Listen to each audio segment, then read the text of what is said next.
Thus all the work that Shlomo did for the house of Adonai was finished. Then Shlomo brought in the gifts which David his father had consecrated, the silver, the gold, and all the utensils, and put them in the treasuries of the house of God. Shlomo assembled all the leaders of Israel, and all the heads of the tribes of the chiefs, and all the paternal clans, and all the people of Israel to Jerusalem, to bring the ark of the covenant of Adonai out of the city of David, also known as Zion. All the people of Israel assembled before the king at the festival of the 7th month. All the leaders of Israel came. The Leviim took the ark and brought up the ark, the tent of meeting, and all the holy utensils that were in the tent. These are what the Kohen and the Leviim brought up. King Shlomo and the whole community of Israel who had assembled in his presence were in front of the ark, sacrificing sheep and oxen in numbers beyond counting or recording. The Kohanim brought the ark of the covenant of Adonai to its place inside the sanctuary of the house, to the especially holy place, under the wings of the cherubim. From the cherubim spread out their wings over the place of the ark, covering the ark and its poles from above. The poles were so long that their ends could be seen extending from the ark into the sanctuary, but they could not be seen from outside. They are there to this day. There was nothing in the ark except the 2 tablets Moshe put there at Horeb, when Adonai made the covenant with the people of Israel at the time of their leaving Egypt.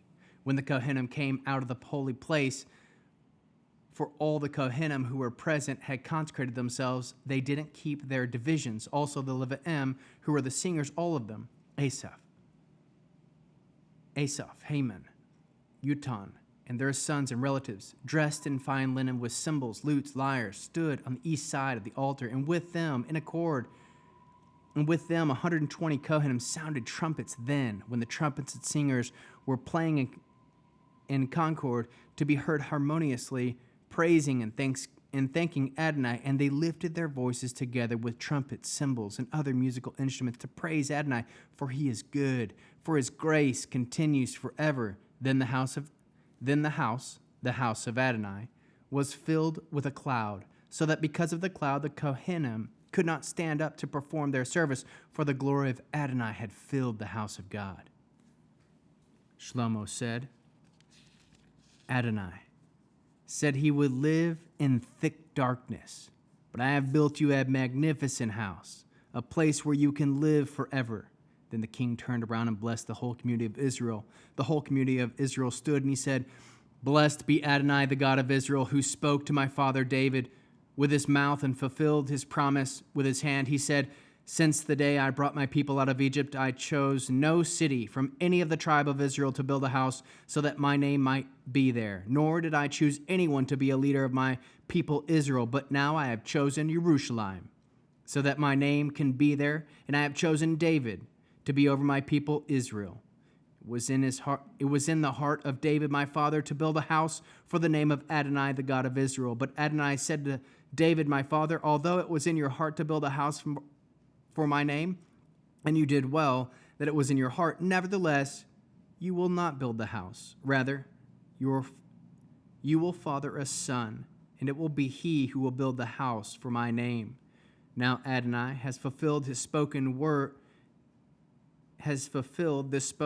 of his, for I have succeeded my father and set on the throne of Israel as Adonai had promised.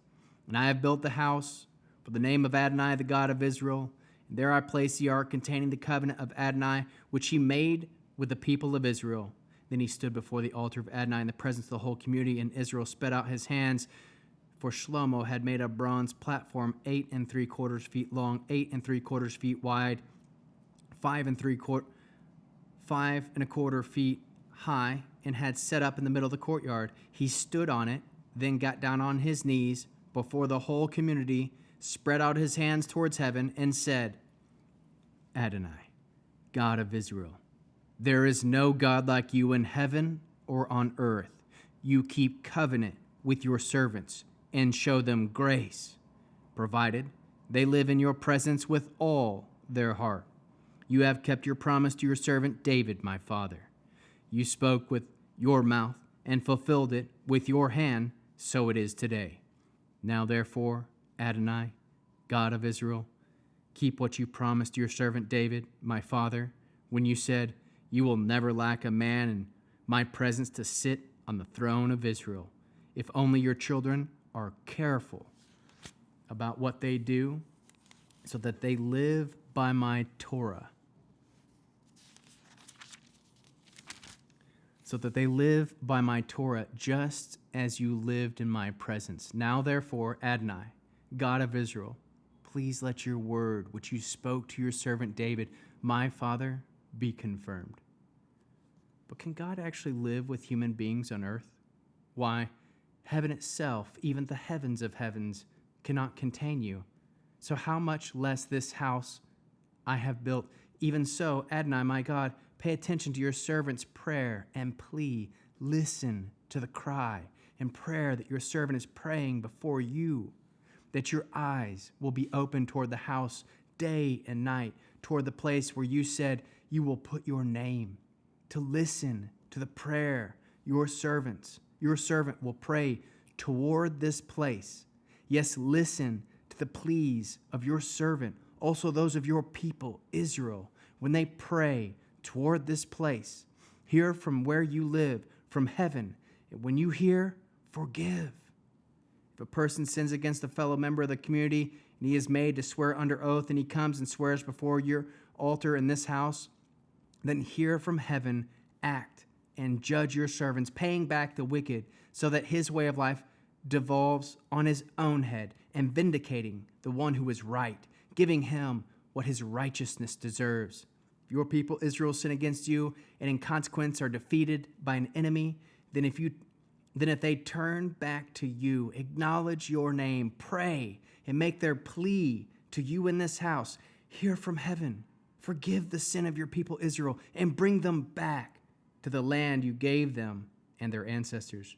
When they sin against you, and in consequence the sky is shut, so that there is no rain, then if they pray toward this place and acknowledge your name and turn from their sin, when you have brought them low, here in heaven, forgive the sin of your servants and on your people Israel, since you keep teaching them the good way by which they should live, and send down rain on your land, which you have given your people as their inheritance.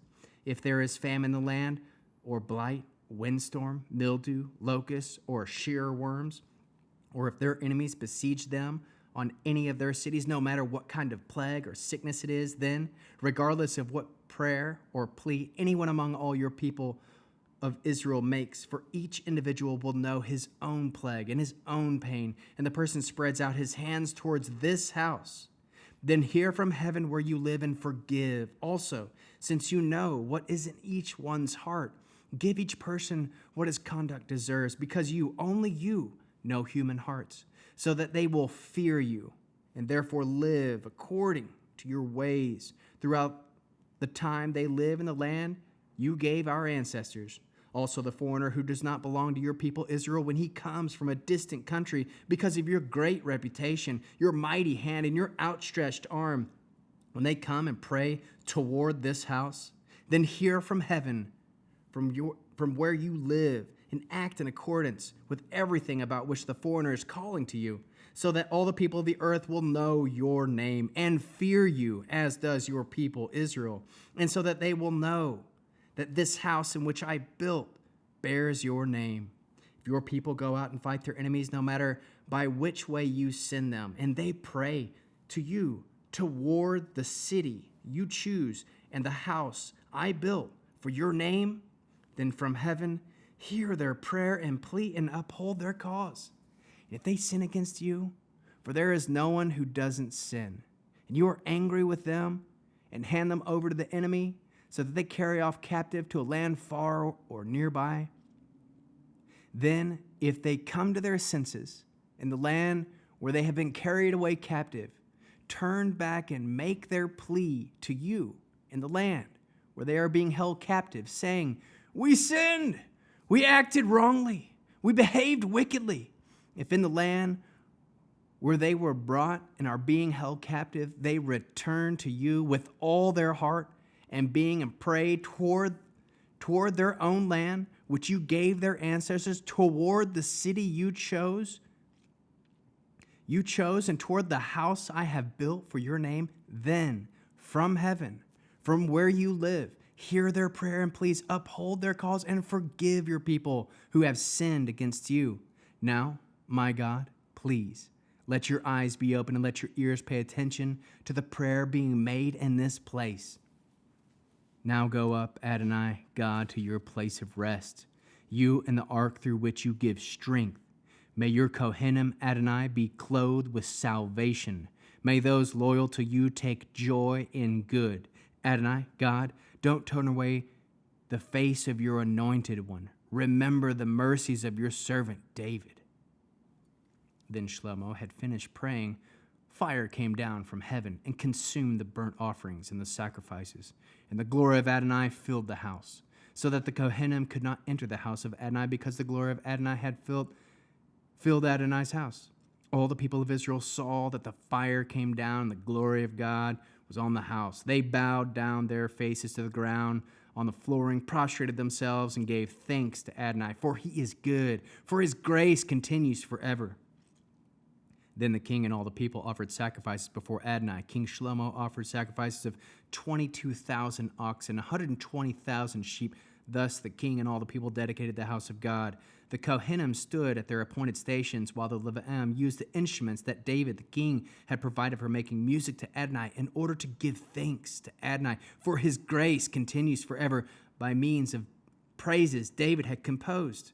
Opposite them, the Kohanim sounded trumpets, and all Israel stood up. Shlomo also consecrated the center of the courtyard in front of the house of Adonai, because he had to offer the burnt offerings and the fat of the peace offerings there. For the bronze altar which Shlomo had made had not received the burnt offerings, the grain offerings, and the fat. So Shlomo celebrated the festival at the time of 7 days, together with all Israel, an enormous gathering. They had come all the way from the entrance of Hamath to the valley of Egypt. On the 8th day, they held a solemn assembly, having offered the dedication of the altar for 7 days and the festival for 7 days. Then on the 23rd day of the 7th month, he sent the people away to their tents full of joy and glad of heart, for all the goodness of Adonai had shown to David, to Shlomo the Israel, his people. Thus Shlomo finished the house of Adonai and the royal palace. Everything that Shlomo had set his heart on making in the house of Adonai and in his own palace had accomplished successfully. Adonai appeared to Shlomo by night and said to him, I have heard your prayer and have chosen this place for myself as a house of sacrifice. If I shut up the sky so that there is no rain, or if I order locusts to devour the land, or if I send an epidemic of sickness among my people, then if my people who bear my name will humble themselves, pray, seek my face, and turn from their evil ways, I will hear from heaven, forgive their sin, and heal their land. Now my eyes will be open, and my ears will pay attention to the prayer made in this place. For now I have chosen and consecrated this house, so that my name can be there forever.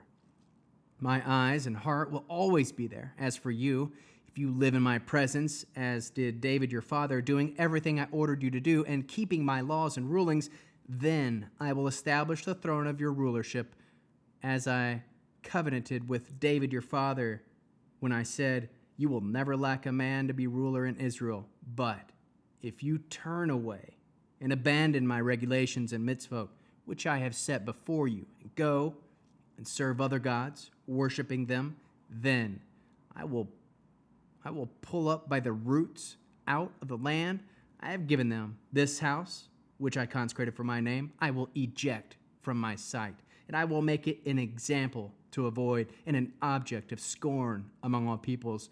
This house, now so exalted, everyone passing by it will be shocked in the sight of it, and will ask, why hasn't Adonai done this to his land, house? But the answer will be, it's because they abandoned Adonai, the God of their ancestors, who brought them out of the land of Egypt and took hold of other gods, worshiping and serving them. This is why Adonai brought all these calamities on them. At the end of the 20 years during which time Shlomo had built the house of Adonai in his own palace, Shlomo built up cities which Hiram had given to Shlomo, and had the people of Israel live there. Then Shlomo attacked Hamat Sava and defeated it. He built Tadmor in the desert and all the cities for storing supplies that he built in Hamat. He also built Upper Beit Horon and Lower Beit Horon, fortified cities with walls, gates, and bars. Baalat and the cities of Shlomo had for storing supplies, all the cities for his chariots and the cities for his horsemen, and all the other buildings Shlomo wanted to build in Jerusalem, in the Lebanon, and throughout the land he ruled. As for all the people still left in the Hitti, Imri, Prizi, Hivi, and Yevusi, who were part of Israel from their descendants remaining after them in the land, whom the people of Israel did not exterminate, from them Shlomo levied his forced laborers, as it is to this day. But Shlomo did not raise any of his slaves from the people of Israel. Rather, these were the soldiers, his chief commanders and officials in charge of his chariots and horsemen. King Shlomo had 250 chief officers in charge of the people. Shlomo brought up Pharaoh's daughter from the city of David in the house he had built for her, because he said, "No wife of mine is going to live in the house of David, king of Israel, since the buildings were in the ark of Adonai had been our holy." Then Shlomo offered burnt offerings to Adonai on the altar of Adonai, which he had built in front of the vestibule, as each day required, offering according to the mitzvot of Moshe on Shabbats at Rosh Chodesh at the designated times 3 times a year, the festivals of Matzah, Shavuot, and Sukkot. As David, his father, had ordered, he appointed the divisions of the Kohanim for their service and the Levi'im to their task to praise and perform their service in the presence of the Kohanim according to each day's requirements. He also appointed the gatekeepers by their divisions to be at every gate, for David, the man of God, had so ordered. They did not deviate from the king's orders to the Kohanim and the Levi'im in any matter or in regard to the supplies. All the work Shlomo had organized in this way from the day ground was broken, the house of Adonai, until everything had been accomplished and the house of Adonai had been completed. Shlomo went to Etzion Gever and Elot on the shore of the sea in the land of Edom. Hiram sent some of his servants with ships and others that were experienced sailors who understood the sea. When they went, Shlomo's servants, to Ophri and took from there 15 tons of gold that they had brought back to King Shlomo.